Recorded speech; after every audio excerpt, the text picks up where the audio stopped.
pleasant morning to all of you.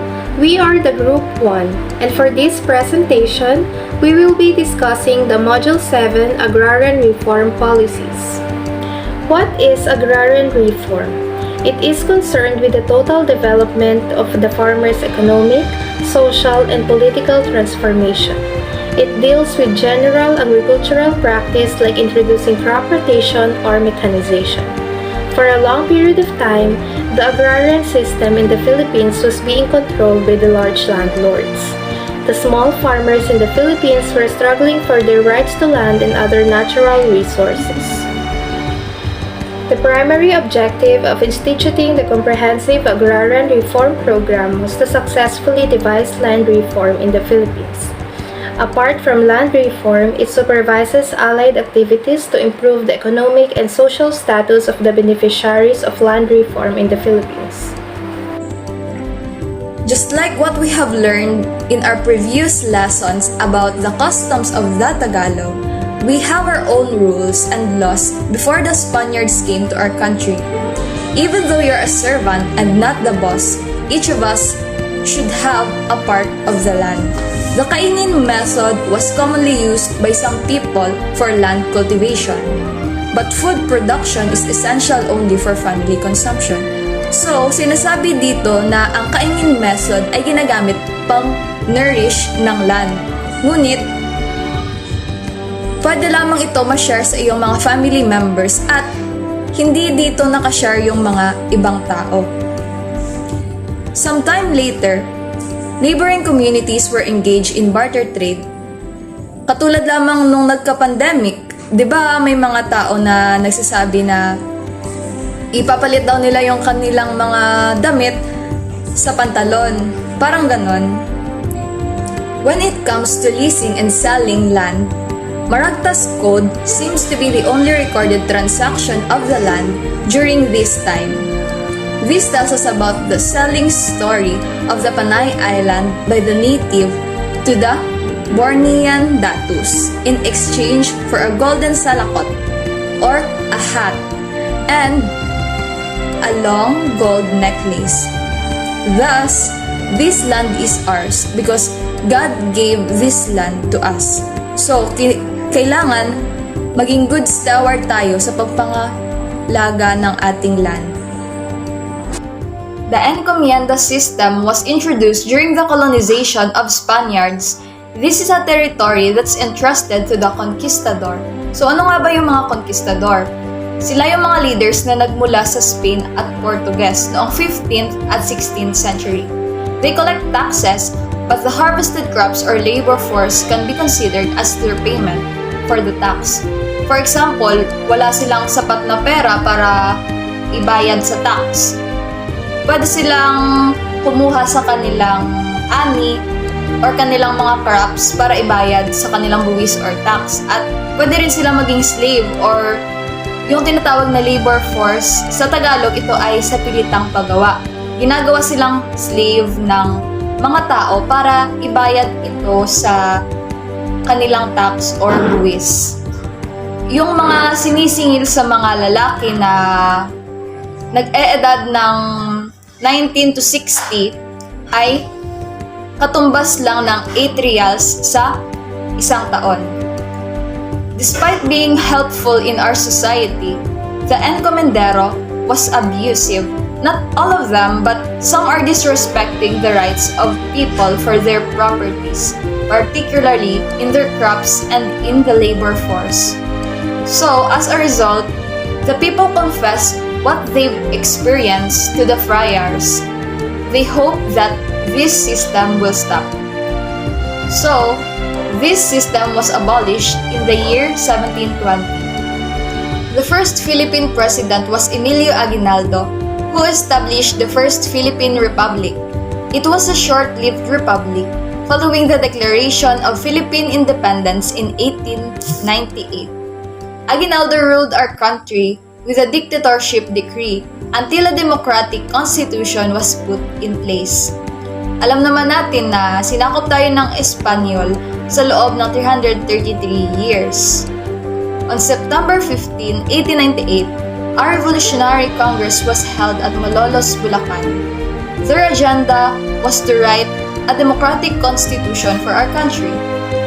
This constitution, also known as Malolos Constitution, or more accurately as La Constitución Política de 1899, became the basic law and established a democratic republic. Happy, right? However, just a month earlier, back on December 10, 1898, the Treaty of Paris, Spain sold the Philippines to the United States. So, akala natin free na tayo sa mga Spaniards, pero binenta pala tayo nila sa United States.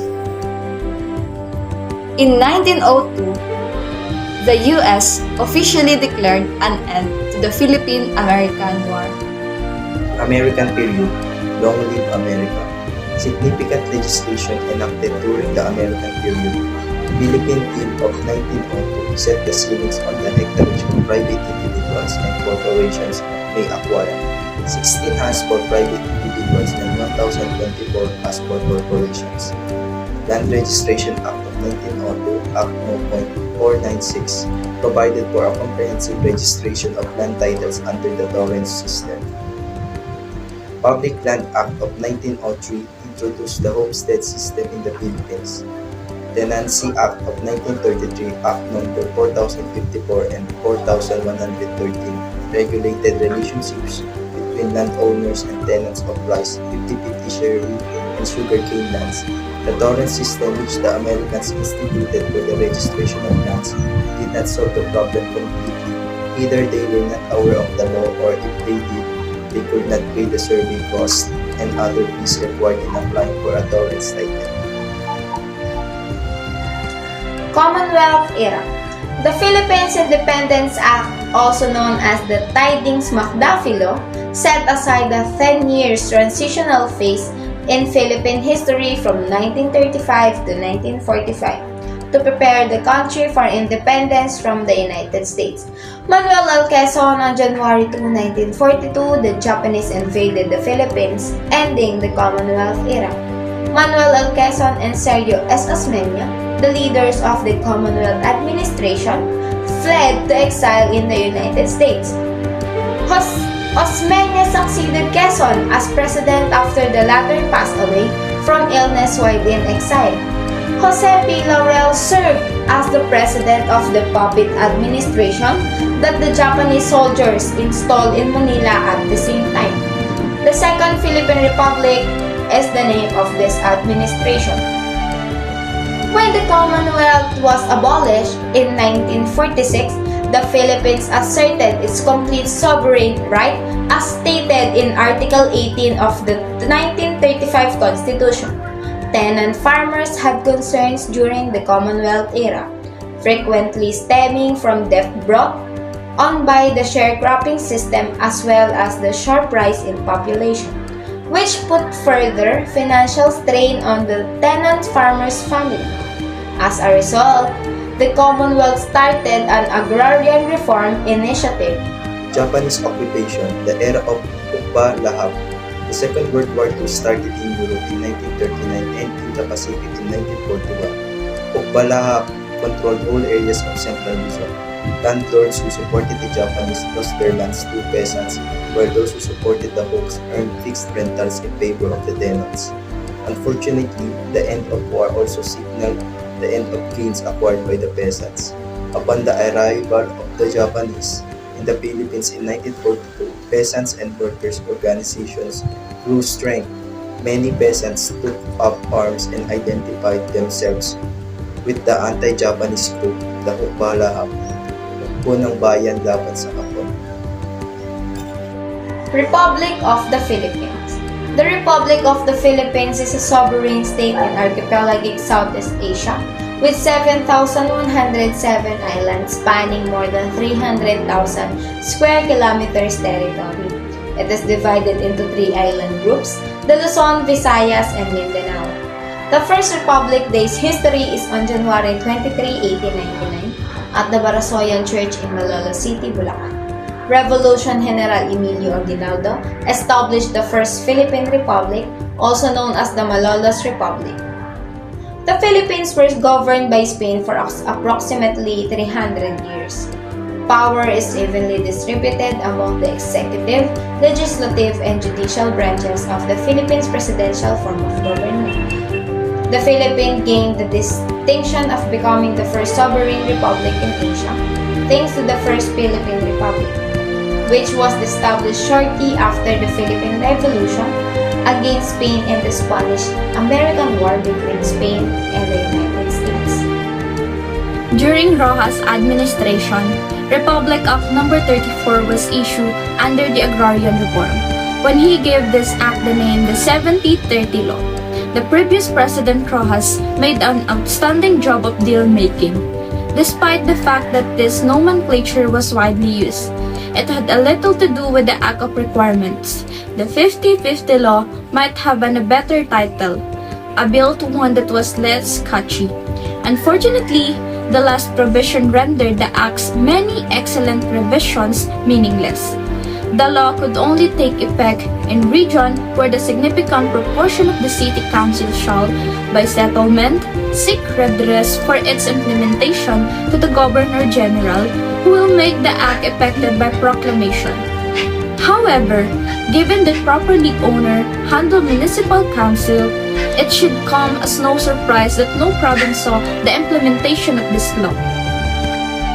A large number of tenants who benefited from the act were unable to understand its lengthy, complex, and at times unclear content.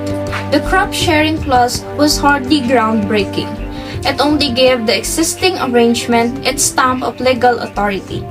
The tenant was entitled to half the crop in exchanging for providing labor force. The necessary tools in sharing production cost with the landlord. Other act provision intended to significantly alter current practice are still in force today. The 23rd of October 1950 saw the release of Executive Order No. 355, Land Settlement Development Corporation had taken over the responsibility of the former National Land Settlement Administration or LASIDECO, where the Agricultural Machinery Equipment Corporation and the Rice and Corn Production Administration duties have been transferred to it. The Land Settlement and Development Corporation is just founded in their place, replacing the Machinery and Equipment Department, Rice and Corn Production Administration, and National Land Settlement Administration of National Development Company, facilitating the purchase, settlement, and development of common land was mentioned in the Act underneath the Quirino Agrarian Reform. With this decree, Quirino wanted to give students of Agrarian College and University, as well as tenant farmers and local farmers, the option to purchase farm outside from crowd areas. Additionally, it was created to generally execute all the powers granted to corporation by corporation law, provided that they do not conflict with the terms of this order.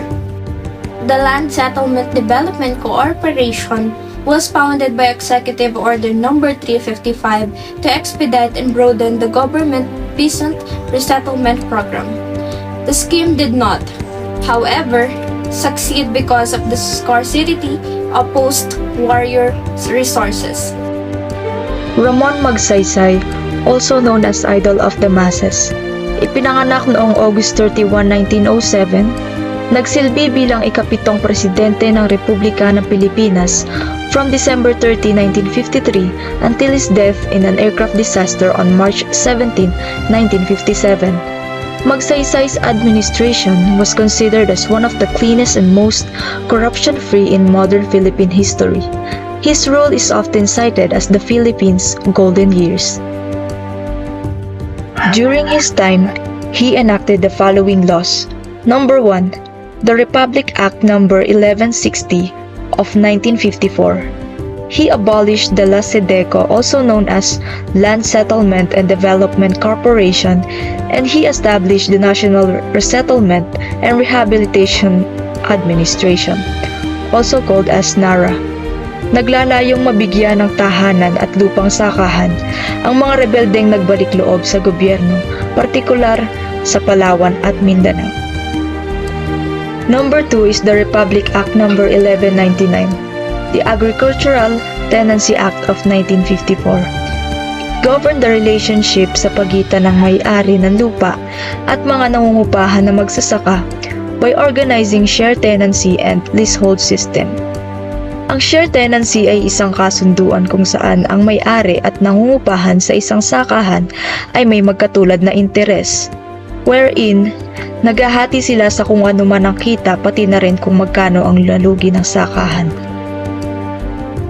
Ang leasehold naman ay pagkakaroon ng karapatang humawak ng lupa ang isang nangungupahan sa pamamagitan ng titulo mula sa nagpapaupa o may-ari. Number 3 is Republic Act No. 1400 or the Land Reform Act of 1955, created the Land Tenure Administration or LTA, which was responsible for the acquisition and distribution of large tenanted rice and corn lands over 200 hectares for individuals and 600 hectares for corporation. Last but not the least, Republic Act No. 821, also known as Creation of Agricultural Credit Cooperative Financing Administration. It provided small farmers and share tenants loans with low interest rates of 6 to 8%. Diosdado Macapagal. He was born on September 28, 1910. He is the father of former President Gloria Macapagal Arroyo. He served as the 9th President of the Republic of the Philippines from 1961 to 1965. He also served as the 6th Vice President from 1957 to 1961. He was considered as the father of Agrarian Reform. It was during his term that Agricultural Land Reform Code or RA No. 3844 was enacted on August 8, 1963. This was considered to be the most comprehensive piece of agrarian reform legislation ever enacted in a country that time. This act abolished share tenancy in the Philippines. It prescribed a program converting the tenant farmers to leases and eventually into owner cultivators. It also aimed to free tenants from the bondage of tenancy and gave hope to poor Filipino farmers to own the land they are tilling. It emphasized owner cultivatorship and farmer independence, equity, productivity, improvement, and the public distribution of land. President Ferdinand Marcos was a 10th Philippine president who served from 1965 to 1986. He was born in Ilocos Norte, Philippines in 1970. He studied law in the late 1930s at the University of the Philippines and became a member of the Philippine Army during World War II. After the war, he served as a member of the Philippines Congress and was elected president in 1965. President Ferdinand Marcos was a strong leader who helped to improve the Philippines during his time in office. He was a controversial figure, but his supporters credit him to modernizing the Philippines and improving its economy. He worked hard to improve the infrastructure and bring new industry to the country, which helped to improve the standard of living for many people. He also helped to improve the relation with other countries, which led to more trade and investment in the Philippines. Overall, President Marcos was a positive force for change in the Philippines, and his legacy is still felt today. Marcos was declared a martial law in 1972, which allowed him to stay in power longer than the typical president term. Corazon Aquino. The Constitution ratified by the Filipinos during the administration of President Corazon C. Aquino, provides under the Section 21 under Article 2 that the statement shall promote comprehensive rural development to Agrarian Reform. Her full name is Maria Corazon Coango. Pinanganak noong January 25, 1933 sa Tarlac Province. She died in August 1, 2009 at ito'y sa Makati. Philippine political leader who served as the first female president in 1986 to 1992 of the Philippines, restoring democratic rule in that country after the long dictatorship of Ferdinand Marcos. Corazon Aquino was born into the wealthy, politically prominent family based in the Tarlac province in north of Manila. She graduated from Mount St. Vincent College in New York City in 1954, but abandoned further studies in 1955 to marry Benigno Simeon Aquino Jr., who was the promising young politician. Corazon remained in the background during her husband's subsequent career, rearing their 5 children at home. Subsequently, 4 presidential were released in July 1897 after 48 nationwide consultation before the actual law was enacted. Executive Order Number 228 in July 16, 1987. Idineklara ang buong pangyayari sa mga kwalipikadong magsasaka, beneficiaryo na sakop sa PD 27. Tinutukoy din nito ang natitirang halaga ng unvalued rice and corns, land subject of PD 27 at ibinigay para sa paraan na pagbabayad ng PBS at modes of compensation sa mga may-ari ng mga lupa. Executive Order Number 229 in July 22, 1987, nagbigay ng mekanismo para sa mga patutupad ng Comprehensive Agrarian Reform Program or tinatawag na CARP. Proclamation Number 131 in July 22, 1987. Itinatag ang CARP or Comprehensive Agrarian Reform Program bilang isang pangunahing programa na ang gobyerno ay naglaan ito ng espesyal na pondo na kilala bilang Reformang Pansakahan Fund or ito yung tinatawag na ARF. Tapos na may paunahang halaga na 50 billion para masakop ang tinantiang halaga na ang programang mula 1987 to 1992. Executive Order Number 129A in July 26, 1987 ang pinadali na at pinalawak ang kapangyarihan na operasyon ng DAR. Republic Act Number N 6657 in July 10, 1988 at ito yung tinatawag ulit na CARL or Comprehensive Agrarian Reform Law.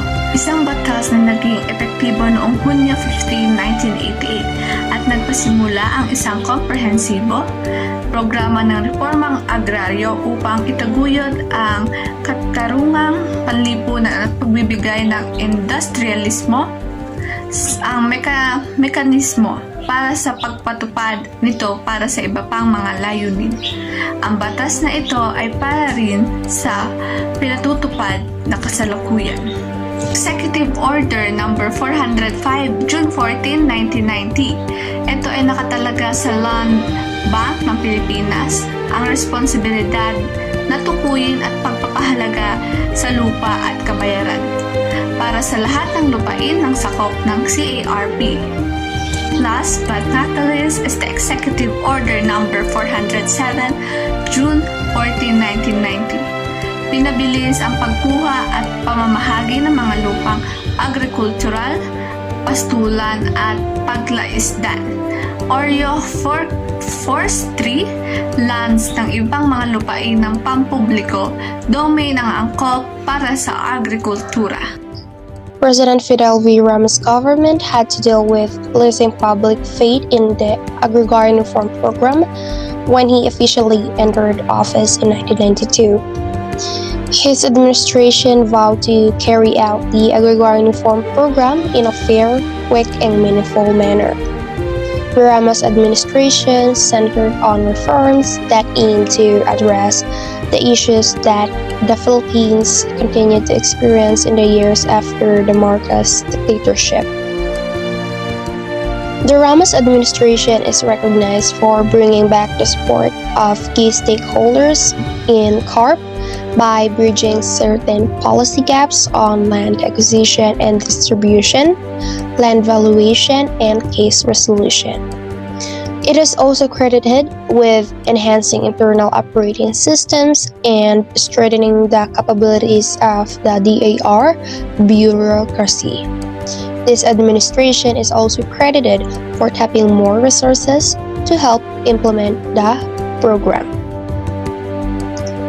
So, yung CARP po is the Comprehensive Agrarian Reform Program, while DAR is Department of Agrarian Reform. It became a problem for this government when some farmer beneficiaries' installation on the granted property were not enforced. Not physical installation of FBs, according to critics, has been the norm rather than the exception. So, some sectors also complained about the slowness of this administration in the acquisition and distribution of privately owned lands. Although this administration was credited with having the most significant accomplishment in terms of LAD. Critics says this is because the land acquired and distributed was more on public lands and rice and corn lands. So here are the laws that was enacted and signed by President Fidel V. Ramos. We have the Republic Act number 7881 of 1995, Republic Act number 7905 of 1995, Executive Order number 363 of 1997, Republic Act number 8435, and Republic Act 8532 of 1998. Now let's just proceed to the first law, which is the Republic Act number 7881, an act amending certain provisions of Republic Act number 6657, entitled an act instituting a comprehensive agrarian reform program to promote social justice and industrialization, providing the mechanism for its implementation and for other purposes. So it amended certain provisions of RA 6657 and exempted fish ponds and prawns from the coverage of CARP. The primary act has been modified with regard to its scope of application, forced land acquisition, yung mga paggamit ng lupang pang-agrikultura para sa mga fish pond at prawn farms, ang pangangalaga sa mga ekosistema ng bakawan at mga pagbabago sa pananim.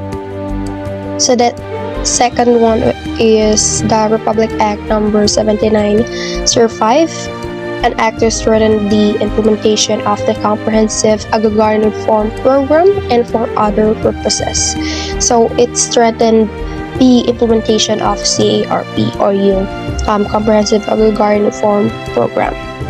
So, ayon daw sa batas na ito, ang mga kasunod na serbisyo ay ipinagkakaloob sa mga magsasaka na benepisyaryo ng programa at sa mga apektadong may-ari ng lupa ng tanggapan bilang pangkahalatang suporta at serbisyo ng koordinasyon para sa pagpapatupad ng programang ito. Let's proceed to the Executive Order number 363 of 1997, which providing the guidelines on the allocation and release of the 1996 Poverty Alleviation Fund. This include limits the type of lands that may be converted by setting condition under which limits the type of lands that may be converted by setting conditions under which specific categories of agricultural land are either absolutely non-negotiable for conversion or highly restricted for conversion. So Ramos administration has made reducing poverty one of its top priorities, and in order to concentrate efforts on it, they chose 20 priority provinces bilang mga initial na target upang sila ay pare-parehong makapag-ambag at makakuha mula sa pagpapalawak ng ekonomiya ng bansa. Sa liwanag ng pangkahalatang mataas na saklaw ng kahirapan sa Mindanao at ang estratehiyang pangkapayapaan at pagkunlad ng administrasyong ito, ang focus na mahigpit ng mga hakbang sa pagsukpo ng kahirapan ay pinalawak upang saklawin ang Mindanao, lalo na ang Autonomous Region for Muslim Mindanao o yung ARMM. Now, we have Republic Act number 8435 of 1997, the Agriculture and Fisheries Modernization Act of 1997 or yung AFMA. With the help of this law, ang mga magsasaka at mangingisda ay nasa isang mahusay na posisyon upang matugunan ang mga pangangailangan ng pagpapalawak ng domestic at international na mga market sa pamamagitan ng pagtaas ng kanilang output.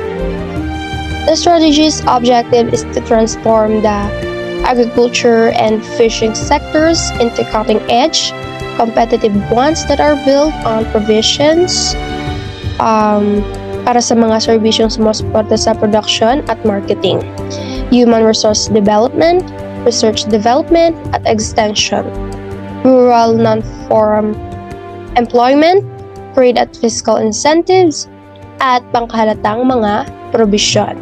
Now we have the last Republic Act, which is the Republic Act 8532 of 1998, an act strengthening further the comprehensive Agrarian Reform program by providing augmentation fund, therefore amending for the purpose Section 63 of Republic Act number 6657, otherwise known as the CARP Law of 1998.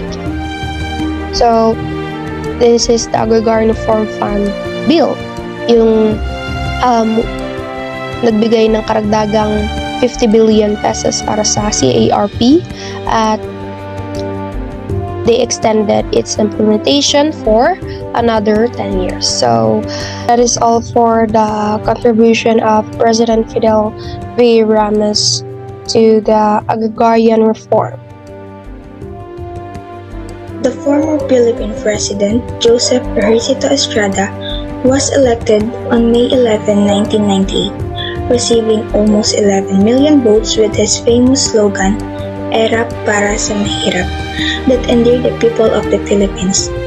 Joseph Estrada initiated the enactment of Executive Order Number 151 or the Farmers Trust Fund, which allowed the voluntary consolidation of small farm operation into medium and large-scale integrated enterprise that can access long-term capital. The main goal of this law is poverty eradication in our country, food security, and global competitiveness. During his administration, President Estrada launched the Magkabalikat para sa Kaunlarang Agraryo or Magkasaka. The DAR forged into joint ventures with private investors into agrarian sector to make FPIs competitive. Its main concept is to bring the capital, technology, and management support from the private investors. The program shall enable the farmers to be more efficient and competitive globally. However, the Estrada administration was short-lived. The masses who put him into office demanded for his ouster. The Estrada's presidency didn't last its full term and he was resigned in his office in 2001. President Gloria Macapagal Arroyo, 2000 to 2010. The Agrarian Reform program under the Arroyo administration is about promoting social justice and new economic opportunities towards lasting peace and sustainable development in countryside.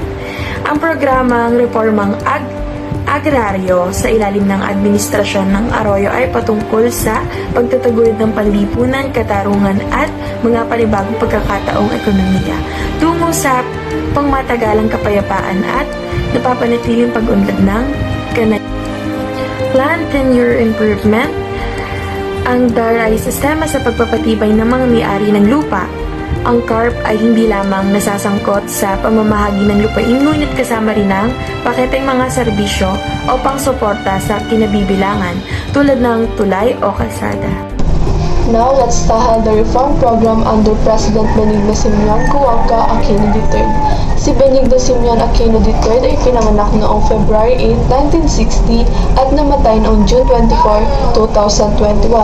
He also known as Noynoy Aquino and colloquially as Pinoy, was a Filipino politician who served as the 15th President of the Philippines from 2010 to 2016.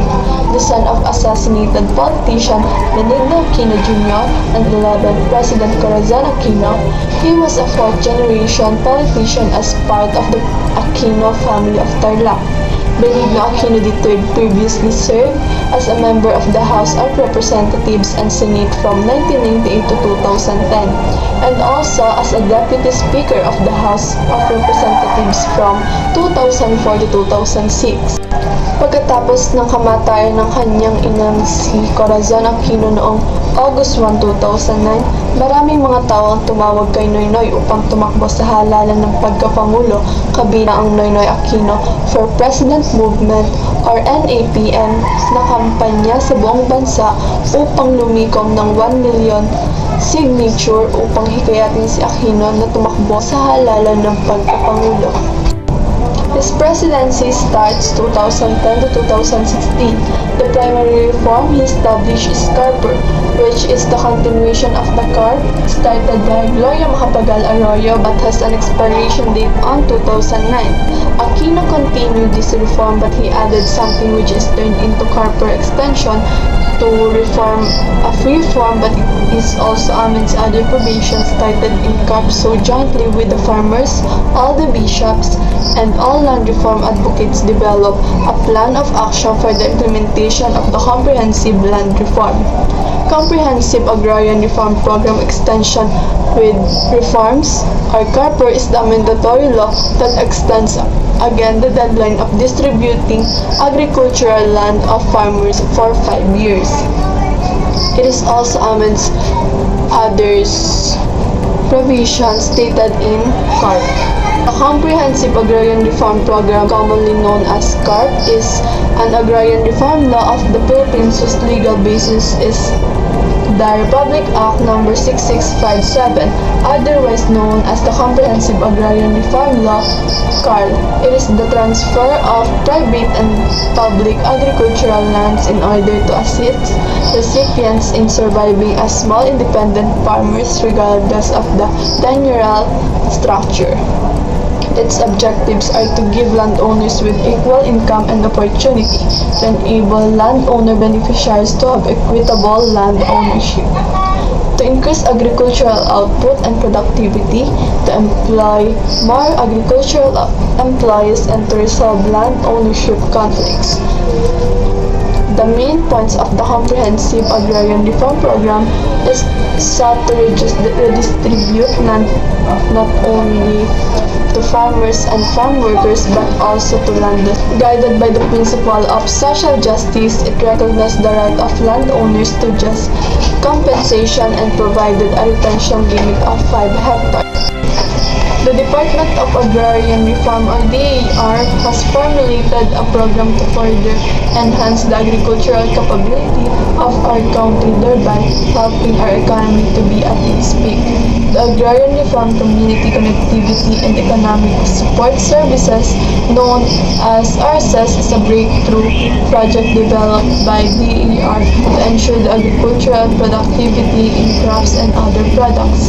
It is a program intended to achieve economies of scale in agricultural production by organizing the important facets of land preparation, harvesting, logistics, and land marketing in order to reduce the cost of inputs. improve production efficiencies, and increase productivity and income of agrarian reform beneficiaries or ARB. It considered the capacity, capital, and equipment requirements of different crops and commodities such as rice, corn, sugar, coconut, banana, cassava, fruit, trees, and high-yielding crops. Through this program, the Department of Agrarian Reform will give support to farmers during the production, post-harvest, storage, processing, and marketing. The Agrarian Production Credit Program or APCP is a joint credit and capacity development project of the Department of Agrarian Reform and Land Bank of the Philippines aimed at providing credits assistance to farmer organizations and ARBs who are not yet qualified to avail of LBP's financing program. The Coangos managed to change several clauses in the agreement to help them retain control of the land up until 2012. Nangako siya sa publiko na kukumplituhin at itutuloy niya ang pagpapastupad ng pagprogramang CARP. Kaya maraming taong bumoto sa kanya. Hindi lamang ang mga farmers, kundi pati na rin ang mga taong umaasa magkakaroon sila ng lupain. Noynoy Aquino said at the kick-off of his presidential campaign that Hacienda Luisita's land would be distributed to farm workers by 2014. Through his campaign with promises, ay maraming tao ang naniwala sa kanya, especially the farmers, ngunit ang Hacienda Luisita ay hindi kailanman na-distribute sa kahit sinong tao. Sa kampanya ni Noynoy Aquino para sa halalan ng pagkapangulo noong Pebrero 2010, kanyang ipinangako ang pamamahagi ng lupain ng Hacienda Luisita sa mga manggagawa sa taong 2014. Noong Agosto 6, 2010, ang HLI at mga paksyon ng mga pangkat ng magsasaka ay lumagdan sa kasunduang kompromiso na nagbibigay sa mga magsasaka ng pagkakataong manatiling stockholder ng HLI o tumanggap ng bahaging lupain ng Hacienda Luisita. Maraming bumotong manatiling stockholder at tumanggap ng salapi, ngunit nagrereklamo ang kanilang nakuha ay maliit na halaga. Hiniling ng HLI sa kataas-taasang hukuman na pagtibayin ang kasunduang kompromiso. Ang isang paksyon ng mga pangkat ng magsasaka ay humiling sa kataas-taasang hukuman na ibasura ang kasunduang kompromiso dahil ito ay nilagdaan bago pa magpasya ang hukuman sa balidad ng opsyong stock ng Hacienda Luisita. Noong Hulyo 5, 2011, pinagtibay ng kataas-taasang hukuman ang resolusyong ng PARC na nagbabawi ng opsyong stock ng Hacienda Luisita. Inutos ng kataas-taasang hukuman sa DAR na magsagawa ng isang referendum kung saan ang mga manggagawa ay makakaboto kung nais nilang manatiling stockholder ng HLI o tumanggap ng lupain. Executive Order Number 26 Series of 2011 or the National Greening Program. President Benigno S. Aquino III issued Executive Order or EO 26 on February 24, 2011, designating the National Greening Program's implementation as a government priority program to combat poverty, advance food security, preserve the environment and biodiversity, and improve climate change mitigation and adaptation. As a result, it is a more comprehensive program meant to achieve other significant national objectives as well as reforestation. President Rodrigo Roa Duterte, 2016 to 2022. Under his leadership, the President wants to pursue an aggressive land reform program that would help alleviate the life of poor Filipino farmers by prioritizing the provision of support services alongside land distribution. The President directed the DAR to launch the second phase of Agrarian Reform, where landless farmers would be awarded with undistributed lands under the Comprehensive Agrarian Reform Program or CARP. Duterte plans to place almost all public lands, including military reserves, under Agrarian Reform. The President also placed 400 hectares of agricultural lands in Boracay under CARP.